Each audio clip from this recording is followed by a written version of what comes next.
अगर आप भी हमसे जुड़ना चाहते हैं तो दिए हुए नंबर पे कांटेक्ट कीजिए।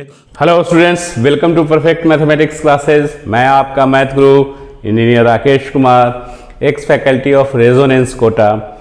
बच्चों, आज हम लोग एक नए चैप्टर की शुरुआत करेंगे इंटीग्रेशन में। उस चैप्टर का नाम है इंटीग्रेशन बाय पार्शियल फ्रैक्शन। बहुत ही इम्पोर्टेंट है ये चैप्टर। अब पार्शियल फ्रैक्शन कहाँ यूज होगा और कैसे अप्लाई होगा उस चीज़ को सीखते हैं।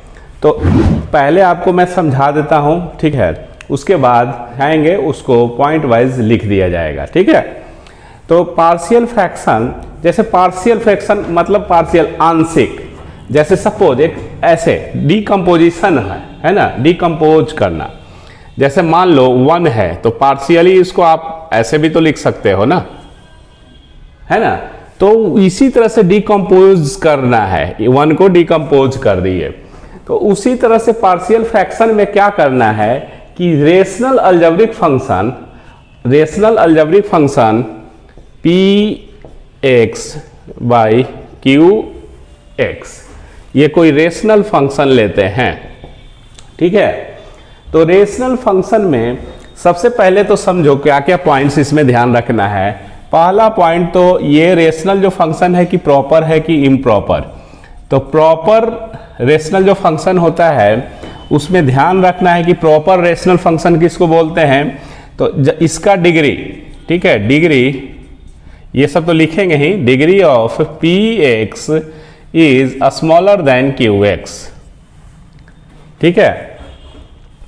px जो नंबरेटर है उसका डिग्री इसके डिग्री से कम होना चाहिए, तो इसको हम लोग क्या बोलेंगे, प्रॉपर बोलेंगे, ठीक है। अगर इम्प्रॉपर है तो उसको कैसे समझेंगे कि इम्प्रॉपर है। तो degree of px is greater than या इक्वल टू qx रहा तो ये इम्प्रॉपर रेशनल फंक्शन कहलाता है, ठीक है। क्लियर। तो प्रॉपर और इम्प्रॉपर रेशनल फंक्शन समझ गए। क्यों ये प्रॉपर और इम्प्रॉपर बता रहे हैं, बिकॉज प्रॉपर रेशनल फंक्शन को ही पार्शियल फ्रैक्शन में यूज किया जा सकता है, उसको डिकम्पोज किया जा सकता है। इम्प्रॉपर है अगर मान लो कोई रेशनल फंक्शन, तो उसको पहले प्रॉपर में चेंज कीजिए बाई लॉन्ग डिवीजन मेथड, या डिवाइड कर दीजिए px को qx से डिवाइड करके प्रॉपर में इसको कन्वर्ट कर लिए। सपोज मान लो कि px को qx से डिवाइड किए तो ऐसा रूप ले लिया सपोज, ठीक है, s और यहाँ p q r यूज किए हैं तो t और u ये इसको डिवाइड किए तो ऐसा आया, तो ये प्रॉपर बन गया। तो ये प्रॉपर हो गया, प्रॉपर रेशनल फंक्शन। तो डिवाइड करके प्रॉपर में यूज कर लेते हैं, बना लेते हैं, और उसके बाद इसमें पार्शियल फ्रैक्शन यूज करते हैं। क्लियर। तो 2 पॉइंट्स आपको समझ में आ गया कि प्रॉपर रेशनल फंक्शन और इम्प्रॉपर रेशनल फंक्शन किसको कहते हैं, ठीक है। और पार्शियल फ्रैक्शन जो मेथड है वो यूज होगा प्रॉपर रेशनल फंक्शन में ही। क्लियर, इतना तक कोई प्रॉब्लम नहीं। अब देखो नेक्स्ट जो पॉइंट है, p और x जो है वो always px and qx, px या qx जो होगा ये हमेशा जो होगा दोनों या एगो कोई लीनियर या क्वाड्रेटिक हो सकता है, या दोनों हो सकता है। लीनियर क्वाड्रेटिक का ही कॉम्बिनेशन रहेगा, ठीक है। लीनियर और क्वाड्रेटिक का कॉम्बिनेशन px और qx रहेगा। क्लियर। तो ये ध्यान रखना है कि पार्शियल फ्रैक्शन में लीनियर और क्वाड्रेटिक रहा तभी हम पार्शियल फ्रैक्शन को यूज करेंगे। अगर हायर ऑर्डर का है, ठीक है, बाई क्वाड्रेटिक वगैरह है, तो उसको हम लोग फैक्टराइज करके क्वाड्रेटिक में लाएंगे और लीनियर में लाएंगे, या क्वाड्रेटिक में, जैसा भी आ जाए। ये लीनियर और क्वाड्रेटिक में ही फैक्टर के फॉर्म में लिखना है, ठीक है।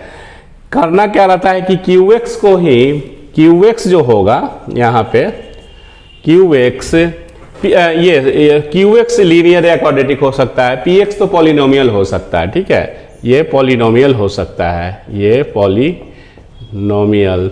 और क्यू एक्स जो नीचे वाला है डिनोमिनेटर में, ये लीनियर होगा या क्वाड्रेटिक होगा, इसी में रखना है। ठीक है, बाई क्वाड्रेटिक रहा तो आपको फैक्टराइज करके लीनियर और क्वाड्रेटिक का फैक्टर बना लेना है। तो इस तरह से अब क्यू एक्स पे ही सारा पूरा जो पार्शियल फ्रैक्शन है, जो डिनोमिनेटर है उसी पे गेम है, उसी पे पूरा थ्योरी है। अब इसमें क्या क्या आता है टर्म्स कि अगर क्यू एक्स मान लो, क्यू एक्स पे पी एक्स से कोई मतलब नहीं है, क्यू एक्स जो हुआ, क्यू एक्स बोल रहे हैं क्यू ऑफ एक्स जो है डिनोमिनेटर में है, अब ये किस तरह का फैक्टर रहता है, लीनियर रहता है सिर्फ या लीनियर क्वाड्रेटिक रहता है, रिपीटेड है या नॉन रिपीटेड है, तो उसके हिसाब से हम लोग डीकम्पोज करते हैं, पार्शियल फ्रैक्शन यूज करते हैं। ठीक है, तो ये सब सारा पॉइंट है। जैसे सब मान लो क्यू एक्स जो है ये ऐसा रहा, सपोज ए एक्स प्लस बी और सी एक्स प्लस डी, क्लियर। तो आपको करना क्या है, जब क्यू एक्स आपको इस तरह से दिए हुए हैं तो हम लोग को ऐसे डिकम्पोज करना रहता है, क्यू एक्स इज, अब इसके लिए वो लीनियर है तो लीनियर को डिफरेंशिएट करेंगे तो सिर्फ क्या होगा, कांस्टेंट बचेगा, तो इसलिए कांस्टेंट यूज करना है, ये ट्रिक बता दे रहे हैं। और प्लस एक और फैक्टर है, इसके लिए एक और कांस्टेंट यूज करना है ये। तो इस तरह से जो भी क्वेश्चन रहा उसको इस तरह से डिकम्पोज कर, उसके बाद फिर प्रॉब्लम को इवैल्यूएट कर लिए। तो पार्शियल फ्रैक्शन में ओवरऑल जो है ये है, और ये तो क्या क्या होगा वो जब हम लोग थ्योरी पढ़ते जाएंगे अभी, तो उसमें बारी बारी से डिस्कशन होगा। ठीक है, तो जो पॉइंट्स ये आपको हम बोल के समझाए हैं उसको हम लिखते हैं। ठीक है, तो आपको नोट्स बुक में लिखने में आसानी होगी। ठीक है, आओ बच्चों, जो अभी आपको मैंने समझाया उसी को पॉइंट वाइज मैंने लिखा है। ठीक है, तो एक बार इसको देखते हैं। ठीक है, सबसे पहले जो बताया हुआ था उसको फिर से हम समझा देते हैं, लैंग्वेज वहाँ लिखा हुआ है। ठीक है, सबसे पहले तो इवैल्यूएशन जो होता है पार्शियल फ्रैक्शन के द्वारा, उसमें आपको रेशनल फंक्शन होना चाहिए, वेयर पी एक्स और क्यू एक्स क्या है, पॉलिनोमियल इन एक्स। ठीक है, क्यू एक्स जो डिनोमिनेटर में रहेगा वो हमेशा लीनियर और क्वाड्रेटिक का फैक्टर होना चाहिए। बाई क्वाड्रेटिक रहा या हायर ऑर्डर का तो उसको आप फैक्टर बनाइए लीनियर एंड क्वाड्रेटिक का, या क्वाड्रेटिक चलेगा या लीनियर, इस तरह से आप फैक्टर बनाइए बस। लेकिन फैक्टर जो होना चाहिए यही दोनों के टर्म में होना चाहिए। ठीक है, अब पार्शियल फ्रैक्शन में पी एक्स क्यू एक्स दो पॉलिनोमियल फंक्शन है, और रेशनल अलजेब्रिक फंक्शन को हम लोग पार्शियल फ्रैक्शन के द्वारा यूज कर सकते हैं। Proper function, rational function, improper आपको समझा दिए थे, डेफिनेशन भी लिख दिए हैं और समझाया भी है। एग्जाम्पल के लिए कि अगर ऐसा रेशनल फंक्शन रहेगा जिसका प्रॉपर रेशनल फंक्शन का एग्जाम्पल अगर देना हो तो ये देखिए x और x+2 और x+3, अगर कोई रेशनल फंक्शन हम कंसीडर कर रहे हैं तो ये एग्जाम्पल है। तो देखिए इसका डिग्री क्या है, px का ऊपर वाला का, ऐसे नंबरेटर का डिग्री 1 है, यहाँ 1 है ना जी, इसका डिग्री अगर मल्टीप्लाई करेंगे तो x², तो ये इसका डिग्री क्या आ जाएगा, इसका डिग्री जो है 1 है और इसका डिग्री क्या है 2 है। तो ये प्रॉपर रेशनल फंक्शन, ऊपर वाला का डिग्री कम होना चाहिए नीचे वाला के अपेक्षा। ठीक है, और इम्प्रॉपर क्या है, जब ऊपर और नीचे का या तो डिग्री बराबर हो जाए या ऊपर वाला का डिग्री, ऊपर बोल रहे हैं तो नंबरेटर का डिग्री अगर बड़ा हो जाए तो इम्प्रॉपर हो जाएगा। तो ये लिखा हुआ है एग्जाम्पल के लिए, इसमें हम लोग लिख सकते हैं x³ अगर कोई रेशनल फंक्शन लेते हैं इस तरह का, और x+2 और x+3, तो ये इम्प्रॉपर का एग्जाम्पल है। ठीक है, इम्प्रॉपर का एग्जाम्पल इसलिए है कि यहाँ डिग्री जो है, इसका डिग्री कितना है, डिग्री बराबर यहाँ 3 है और इसका डिग्री जो है वो 2 है। ठीक है, 3 पावर है, डिग्री हो गया, ये x² बनेगा तो 2 डिग्री। तो ऊपर वाला का, ऊपर मतलब डिग्री ऑफ px, ये px था, तो अगर बड़ा हो जाए या बराबर भी हो जाएगा तो इम्प्रॉपर तो फंक्शन बोलेंगे। इम्प्रॉपर फंक्शन को हम लोग प्रॉपर में बनाने के लिए क्या करते हैं कि इसको इससे डिवाइड कर देंगे, ठीक है। एक्स क्यूब बटा x plus 2 into x plus 3 से डिवाइड करके इसको एक polynomial plus proper rational function में कन्वर्ट करना होता है। तो इसी को लिखा हुआ है कि P x upon Q x जो है, अगर कोई इम्प्रॉपर रेशनल फंक्शन है तो उसको पी एक्स को क्यू एक्स से डिवाइड कर दीजिए और डिवाइड कीजिए तो मान लीजिए कि इस टाइप का बना, ठीक है। तो ये पॉलिनोमियल हो गया और ये रेशनल फंक्शन हो गया, ये प्रॉपर रेशनल फंक्शन हो गया। प्रॉपर इसलिए समझेंगे कि एफ ऑफ एक्स का डिग्री क्यू ऑफ एक्स के डिग्री से कम होगा, ठीक है। तो प्रॉपर हो गया। डिवाइड करने का मतलब ही होता है कि इस तरह से इसको सम में लिख दीजिए।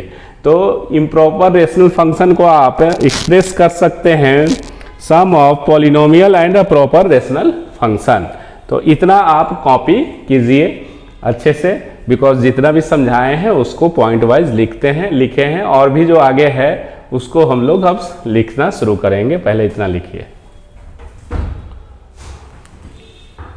आओ बच्चों, जो हमने इससे पहले जो आपको बताया उसको हमने पॉइंट्स वाइज फिर लिखा है, ठीक है। तो इसको देखते हैं कि क्या है ये प्रॉपर रेशनल फंक्शन। मान लो p ऑफ x और qx जो है can be express a sum of rational function, जो कि अभी देखे डिवाइड कर दिए, px को qs से डिवाइड करके उसको प्रॉपर रेशनल फंक्शन में कन्वर्ट किए। क्योंकि पार्शियल फ्रैक्शन जब भी यूज होगा तो रेशनल फंक्शन प्रॉपर होगा तभी उसको यूज कर सकते हैं, ठीक है। और each having a simple factor of qx, मतलब इसको सिंपल फैक्टर में कन्वर्ट करना है। फैक्टराइज करके लीनियर और क्वाड्रेटिक में लाइए qx को, ठीक है। और इस each such fraction is called partial fraction. जो फ्रैक्शन जो होगा, जो ऐसा बनेगा, उसको हम लोग पार्शियल फ्रैक्शन कहते हैं। और इस प्रोसेस को रिजोल्यूशन या डिकम्पोजिशन जो होगा इसका into partial fraction. Clear? Actually क्या होता है कि जो ये रेशनल फंक्शन जो है जिसको हम लोग पार्शियल फ्रैक्शन में डिकम्पोज करेंगे वो डिपेंड करता है qx के फैक्टर के ऊपर, ठीक है। qx का नेचर कैसा है उसके ऊपर इसका डिकम्पोजिशन होगा पार्शियल फ्रैक्शन में, ठीक है। तो qx का जो नेचर होगा, क्या क्या पॉसिबिलिटी होगा उसको डिस्कस करते हैं। तो यहाँ केस 1 मान लीजिए कि qx if q of x समझो कि नीचे वाला, हम p ऑफ x और qx लिए हैं रेशनल फंक्शन को, p बाई q के फॉर्म में रेशनल फंक्शन लिखते हैं। तो उसी हिसाब से ये, तो जो डिनोमिनेटर में है फंक्शन वो हैज, मान लो has only non repeated linear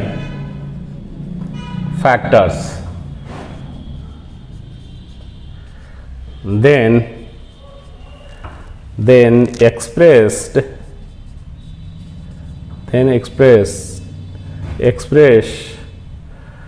p upon x by qx as,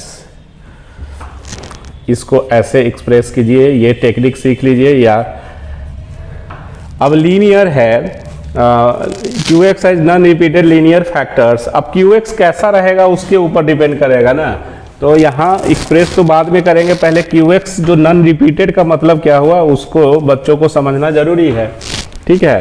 तो non repeated linear factors that is qx अगर ऐसा रहा नॉन रिपीटेड, तो लीनियर फैक्टर्स ऐसा इस तरह से नॉन रिपीटेड, एक लीनियर फैक्टर ये लिए, रिपीट नहीं हो इसी का फैक्टर और लीनियर लेकिन नॉन रिपीटेड हो, तो रिपीटेड नहीं ना है, ई कुछ और है, ई कुछ और है, ठीक है। डॉट डॉट डॉट इसी तरह से बहुत सारा जितना भी रहेगा। अगर मान लो ये an x plus bn terms तक है तो राइट ऐसे लिख लीजिए, ज़्यादा इंग्लिश नहीं लिखना है। Write p of x by q of x is equal to, इसके लिए नीचे है डिनोमिनेटर में है, इसके लिए a को कांस्टेंट यूज करो, a1 by a1x plus b1 plus decompose कर दिए a2 by a2x plus b2 plus dot dot dot an upon anx plus bn। इस तरह से इसको डिकम्पोज कर दिया गया। टेक्निक कैसे याद रखना है, देखो पार्शियल फ्रैक्शन लिखने के लिए पार्शियल फ्रैक्शन में जब आप rational function proper rational function को डिकम्पोज करोगे तो qx को देखना है। मान लीजिए पहला हम पॉसिबिलिटी लिए कि qx जो है नॉन रिपीटेड लीनियर फैक्टर्स है, तो नॉन रिपीटेड लीनियर फैक्टर्स एक लग रहा होगा किस तरह का, तो नॉन रिपीटेड है लीनियर फैक्टर्स बहुत सारा ले लिए। तो इसको अगर हमको पार्शियल फ्रैक्शन में रेशनल फंक्शन को लिखना होगा तो क्या करेंगे, इसके लिए वो कांस्टेंट, इसके लिए कांस्टेंट, सबको डिकम्पोज कर देंगे इस तरह से। तो a1 by a1 x plus b1 इस तरह से ये लिखा गया। a1 a2 a3 ये सब क्या है, कांस्टेंट है, और इसको ऑप्टेंड, इसका वैल्यू ऑप्टेंड होता है हीट एंड ट्रायल मेथड से, इजी से आ जाएगा, है ना। Similar power of x on LHS and RHS अगर करने जाएंगे तो बहुत लेंदी आएगा, और कांस्टेंट टर्म को इक्वेट करना जो कि इससे पहले वो सिंपल जब इक्वेशन रहता है तो ऐसे करते हैं, नहीं तो हीट एंड ट्रायल मेथड में क्या करेंगे कि x का कोई सुटेबल वैल्यू जिससे आपको कैलकुलेशन इजी हो, LHS और RHS में पुट कर दो। x बराबर 2 तो LHS में भी 2 पुट कीजिए, RHS में x जहां जहां रहेगा उससे आपको a1 a2 a3 ये निकलते जाएगा। x का डिफरेंट वैल्यू लेते जाओ, x बराबर 2 x बराबर 3 x बराबर 0, जो भी सुटेबल वैल्यू हो वो लेके हम लोग a1 a2 a3 ये सब कैलकुलेट कर लेते हैं।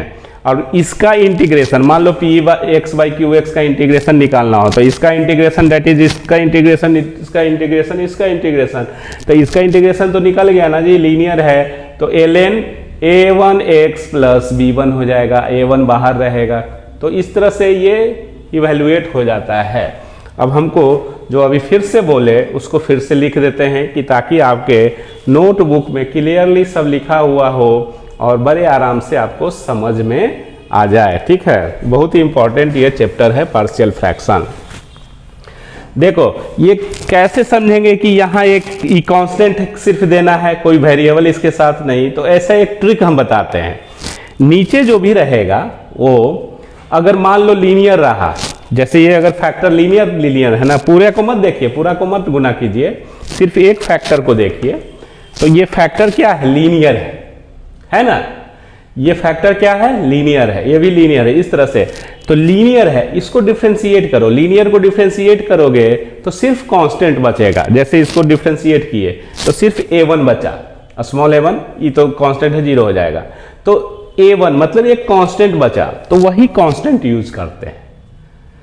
क्वाड्रेटिक को अगर हम डिफरेंशिएट करते, अगर मान लो ये फैक्टर जो रहता है ये क्वाड्रेटिक रहता सपोज, तो क्वाड्रेटिक को डिफरेंशिएट करेंगे तो क्या होगा, लीनियर बनेगा, लीनियर एक्सप्रेशन आएगा।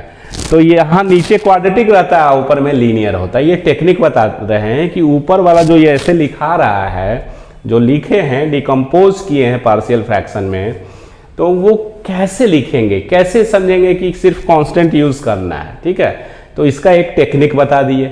क्या टेक्निक है, जो नीचे डिनोमिनेटर में जो है उसको डिफरेंशिएट कर दो, और डिफरेंशिएट करने के बाद देखो कि किस तरह का एक्सप्रेशन आता है। तो डिफरेंशिएट कर दिए तो देखें कि कांस्टेंट आ रहा है, तो सिर्फ एक कांस्टेंट यूज करेंगे।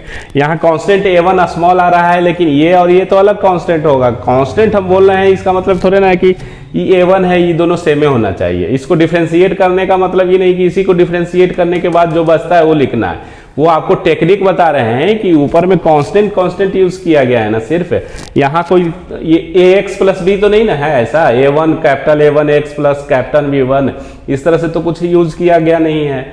तो कांस्टेंट कैसे आया, कैसे समझेंगे, वो बता रहे हैं कि जो फैक्टर रहेगा, एक फैक्टर किसी को पकड़ो, जैसा जैसा फैक्टर है उसको पकड़ लो। ये अगर लीनियर है तो इसके ऊपर क्या आएगा, कांस्टेंट सिर्फ आएगा। अगर ये मान लो क्वाड्रेटिक रहता तो इसके ऊपर क्या आता, लीनियर आता, लीनियर के रूप में लिखा था, ठीक है। तो इस तरह से ये आपका समझ में आ गया, वो लिख लीजिएगा अपने भाषा में, हम जो बोले हैं वो है ना, वो टेक्निक जो है। जैसे डिकम्पोज करना है, मान लो ऐसा दिया हुआ है एग्जाम्पल के रूप में, अगर कोई रेशनल फंक्शन और इसी को इंटीग्रेट, जैसे ये रेशनल फंक्शन है, प्रॉपर होना चाहिए, तो x+2 और x+3, तो ये तो प्रॉपर रेशनल फंक्शन है ना जी।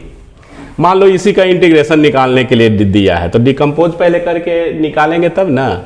तो एग्जाम्पल के लिए ये मैं बता रहा हूँ, इंटीग्रेशन अभी हटा दीजिए, डिकम्पोजिशन अभी सीखिए पार्शियल फ्रैक्शन में।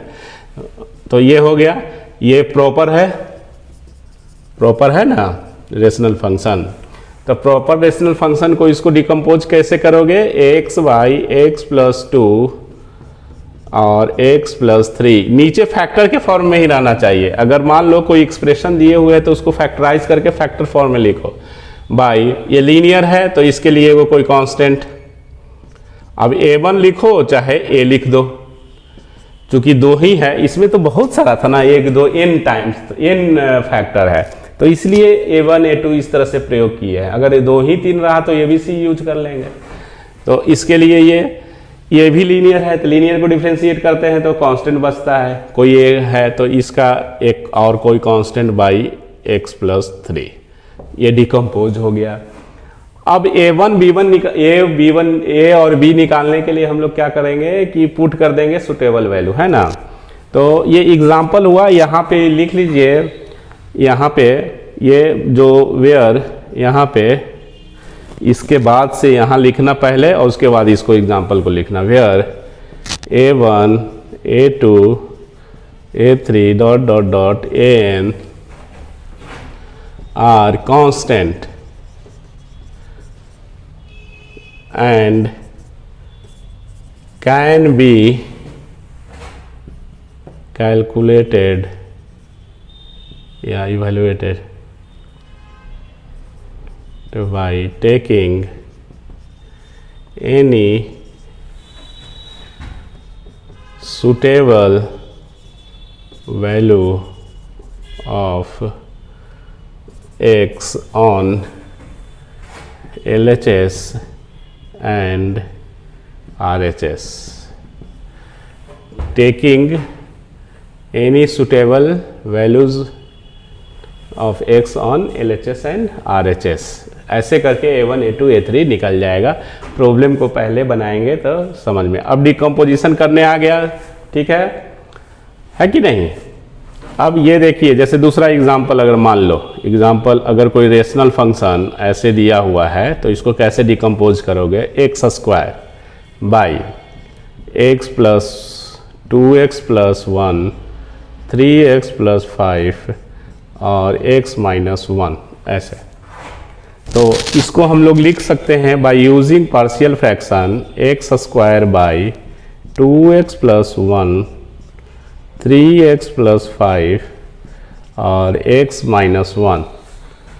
तो ऊपर वाला से कोई मतलब नहीं है, ये a के वो है टर्म फैक्टर 1 2 3, तो इसके लिए ये लीनियर है तो इसके लिए क्या होगा, ये कोई कांस्टेंट यूज होगा, ये 2x+1 प्लस इसके लिए b 3x+5, इसके लिए c x-1। तो चूंकि केस 1 में जो हम लोग डिस्कस किए हैं उसी का एग्जांपल आपको हम बता रहे हैं कि नॉन रिपीटेड लीनियर फैक्टर्स रहेगा तो पार्शियल फ्रैक्शन ऐसे यूज होगा। अब इसका इंटीग्रेशन निकालना, मतलब इसका इंटीग्रेशन तो इसका अलग अलग 3 डिफरेंट इंटीग्रल हो जाएगा। अब इसका इंटीग्रल निकालने के लिए कहने का मतलब ये लॉग होगा, ये भी लॉग होगा, ये भी लॉग होगा। a b c कांस्टेंट है तो उसको इंटीग्रल से बाहर रखते हैं, ये आराम से इजीली रूप से इवैल्यूएटेड होगा। इस पैटर्न का केस 1 का प्रॉब्लम कम से कम एक आध को डिस्कस करेंगे, उसके बाद फिर आगे केस 2 चलेंगे, है ना। आओ बच्चों अब इस प्रॉब्लम को सोल्व करते हैं। देखिए सबसे पहले तो ये समझना है कि आपको एग्ज़ाम में जो क्वेश्चन रहेगा तो कौन सा रूल क्या कैसे अप्लाई करना है। तो देखो इससे प्रीवियस भी पढ़े हैं, उसको भी पार्शियल फ्रैक्शन में कुछ प्रॉब्लम को बना सकते हैं। तो समझिए कि पार्शियल फ्रैक्शन वाला प्रॉब्लम कैसे समझेंगे कि इसको पार्शियल फ्रैक्शन से यूज करके बनाना है। इंटीग्रेशन बाय पार्ट्स तो एकदम अलग हो गया, वो प्रोडक्ट ऑफ 2 डिफरेंट फंक्शन जो एक दूसरे से डेरिवेटिव में अलग होता है, तो उसमें इंटीग्रेशन बाय पार्ट्स लगाते हैं। पार्शियल फ्रैक्शन में रेशनल फंक्शन होना चाहिए, ठीक है, रेशनल फंक्शन रहा। और फैक्टर में देख लीजिए लीनियर क्वाड्रेटिक ये सब रहा तो हम लोग रेशनल ये पार्शियल फ्रैक्शन डिकम्पोज करके उसको बना सकते हैं, प्रॉब्लम को सोल्व कर सकते हैं। तो यहाँ भी ये रेशनल फंक्शन है, कोई भी रेशनल फंक्शन जो अलजेब्रिक रेशनल फंक्शन है उसको पार्शियल फ्रैक्शन के रूप में यूज कर ही सकते हैं। तो इसमें देखो ये जो इंटीग्रल जो दिया हुआ है, तो जो फंक्शन है, जो रेशनल फंक्शन है, पहले ये इसको ऐसे ना लिख के ऐसे लिखिए कि रेशनल फंक्शन जो है ये क्या है, x बाई एक्स प्लस 1 और x प्लस 2। तो ये p ऑफ x हो गया, ये q ऑफ x। तो q ऑफ x फैक्टर है ना जी, ये नॉन रिपीटेड फैक्टर है। x प्लस 1 फिर नहीं ना रिपीट है, तो ये नॉन रिपीटेड अब मेनली आपको नीचे वाला से ही मतलब है, नॉन रिपीटेड लीनियर फैक्टर्स है।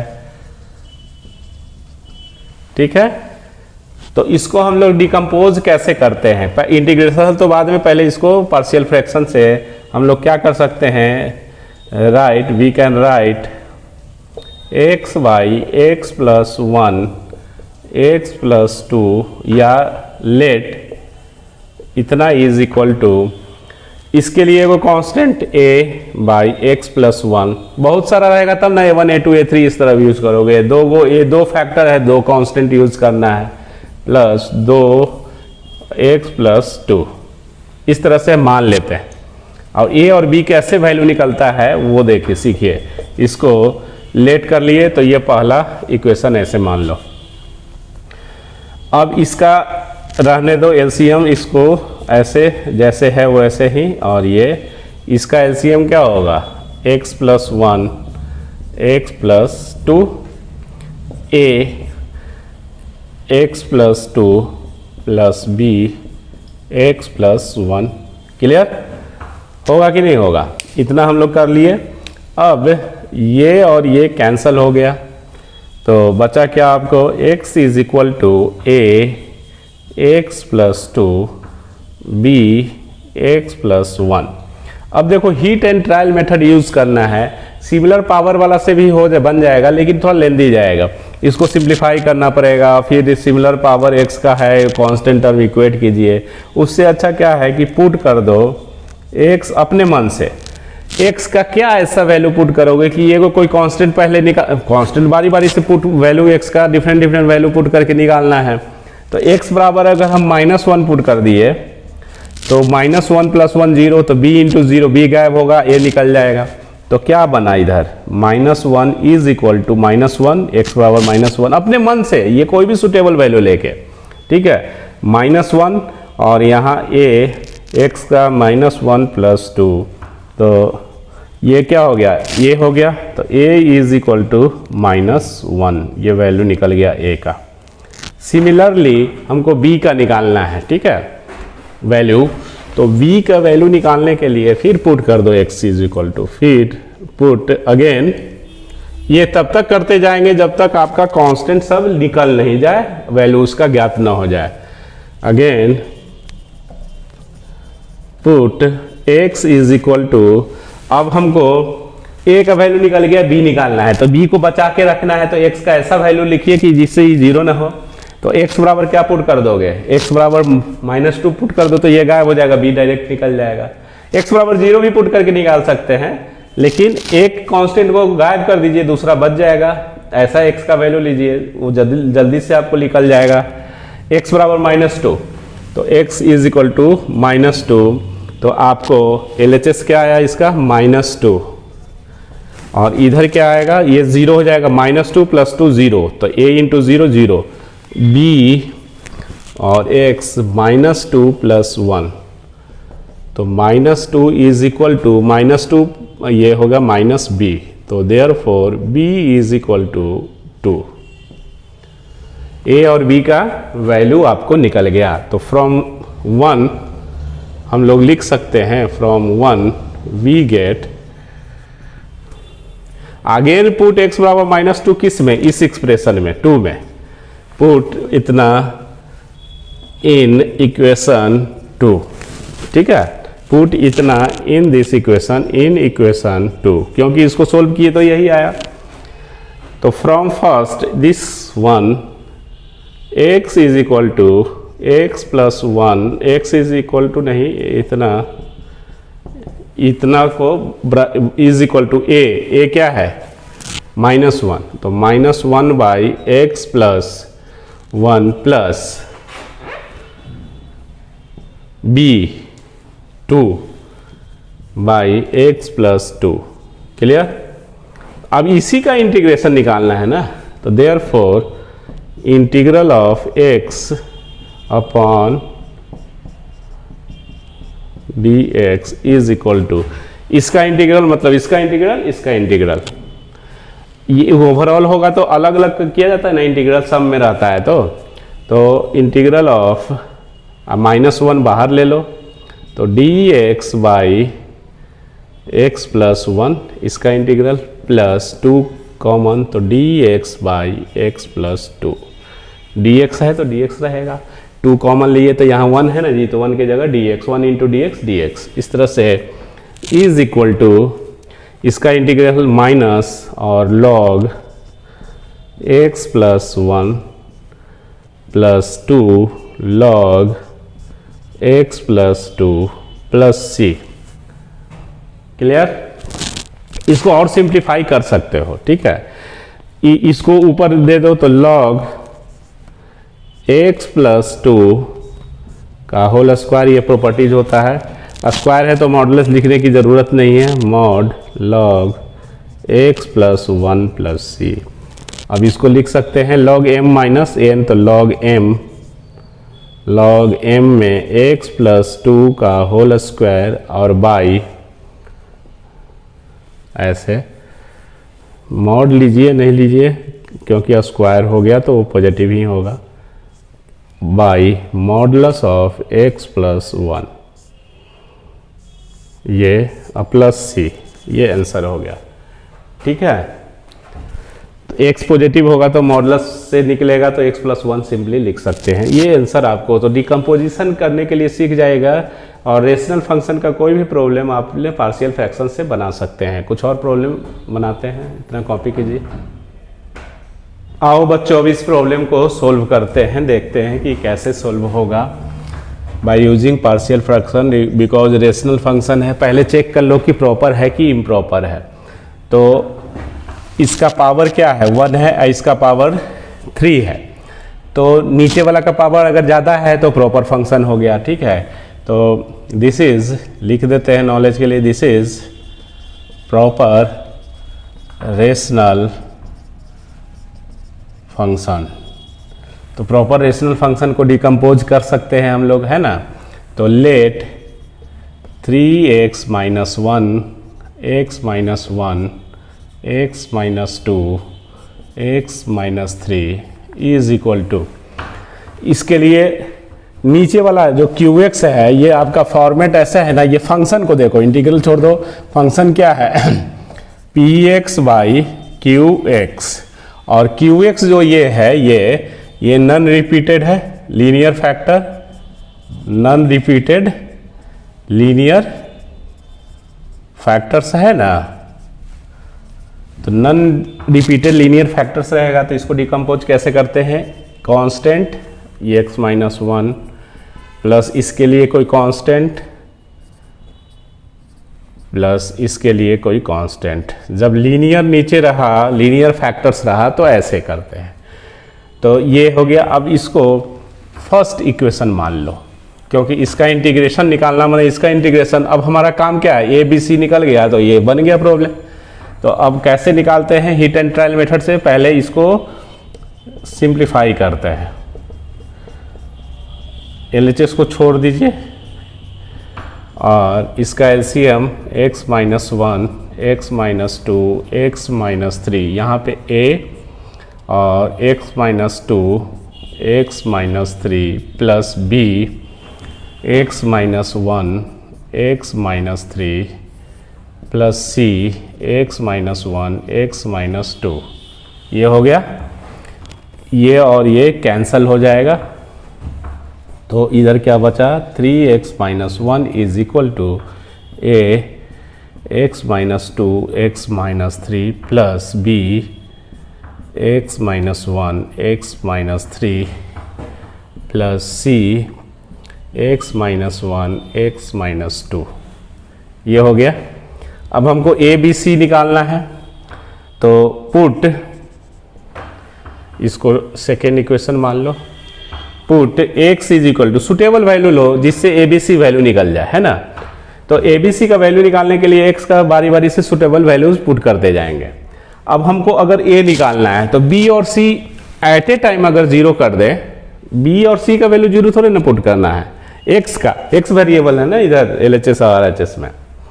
तो x का क्या वैल्यू ऐसा पुट कीजिएगा कि ये फैक्टर जीरो हो जाए, तो x माइनस 1 दोनों में है, तो x बराबर अगर हम 1 पुट कर देंगे तो 1 माइनस 1 जीरो, तो ये b into zero c into zero zero हो जाएगा, तो a निकल जाएगा। तो put x is equal to 1, x is equal to 1, तो इधर क्या आया 3 into 1 minus 1 is equal to a 1 minus 2 1 minus 3, अब प्लस ये तो जीरो हो जाएगा ना, x बराबर 1, तो 1 माइनस 1 जीरो 1 माइनस 1 जीरो। ये ऐसा करते हैं कि ताकि अब इसमें 3 कांस्टेंट आ रहा है a b c, तो x का ऐसा सुटेबल वैल्यू लो कि एट ए टाइम b और c जीरो हो जाए तो a निकल जाएगा। फिर b निकालने के लिए एट ए टाइम a और c जीरो कर देना है, a और c का मतलब फैक्टर जीरो कर देना है, a और c नहीं जीरो करना है। पुट इतना इन इक्वेशन 2 वी गेट, ये हीट एंड ट्रायल मेथड है,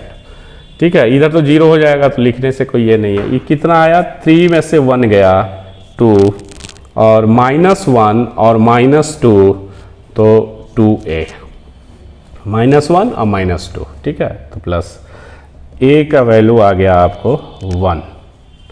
सबसे अच्छा ये है बुक के मेथड से जाओगे या जो भी वैल्यू निकालने के लिए हालत ख़राब हो जाएगा, ये सीख लो, बहुत इजी मेथड, बहुत इजी टेक्निक बता रहे हैं ये। फिर अगेन पुट कीजिए जब तक a b c का वैल्यू नहीं निकल जाता। Again put x is equal to, क्या पुट करेंगे कि हम b निकालना है, तो इसको और इसको, इसके फैक्टर 2 है इधर 2 है, तो x बराबर 2 पुट कर दो, x बराबर 2 इन इक्वेशन 2 वी गेट।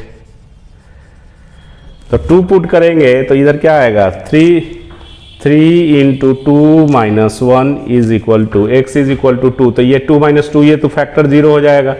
b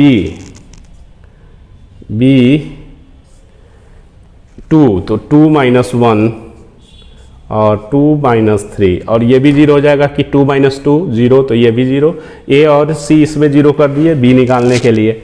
जो निकालना होगा उसको रहने देते हैं उसके फैक्टर को, और बाकी को ज़ीरो करेंगे ऐसे, ठीक है।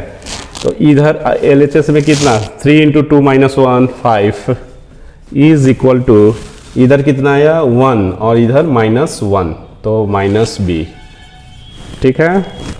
तो therefore b is equal to minus 5। फिर अगेन पुट करो, again put x is equal to, अब हमको c निकालना है तो इसको बचाना है, इस सब को जीरो कर देना है। तो क्या है x माइनस 3 दोनों में है, तो x बराबर 3 पुट करेंगे तो ये भी फैक्टर जीरो हो जाएगा, ये भी जीरो हो जाएगा, तो x बराबर 3 पुट कर दो, बी गेट x बराबर 3 किस में, इन इक्वेशन 2 में। तो x is equal to 3 put कर दिए 2 में, तो इधर क्या आया 3 into 3 minus 1 is equal to, 3 put किए तो 3 माइनस ये जीरो, 3 माइनस 3 ये जीरो, c बच गया 3 माइनस 1 3 माइनस 2, 3 माइनस 1 3 माइनस 2, ये 9 में से 8 इज इक्वल टू, ये कितना होगा 2 और ये 1 2c, तो c इज इक्वल टू 4। तो फ्रॉम इक्वेशन 1 वी गेट, हमारा जो डिकम्पोज किया हुआ है रेशनल फंक्शन वो बन गया है, ऐसा दिखेगा। इस फंक्शन को डिकम्पोज कर दिए इस तरह से, a बाई a का वैल्यू दे दो, a कितना है 1, तो 1/x माइनस 1 प्लस b का वैल्यू -5, तो यहाँ पे -5, तो माइनस यहाँ आ जाएगा 5/x माइनस 2 प्लस c का वैल्यू 4/x माइनस 3। ये इसका एलसीएम और इसको सोल्व करेंगे तो ये आ जाएगा 3x माइनस, यही डिकम्पोजिशन है कि इसको इस तरह से एडजस्ट किए कि सच डेट LHS बराबर RHS है ना। तो इसलिए इसका integration 3x minus 1 x minus 1 is equal to इसका अलग अलग करके कर सकते हैं। 5 कांस्टेंट है, बाहर निकाल लो। 2 4 कांस्टेंट है, बाहर निकालो। ये इज इक्वल टू इसका ln मतलब log x माइनस 1 मॉड में -5 log x minus 2 plus 4 log mod x minus 3 plus c।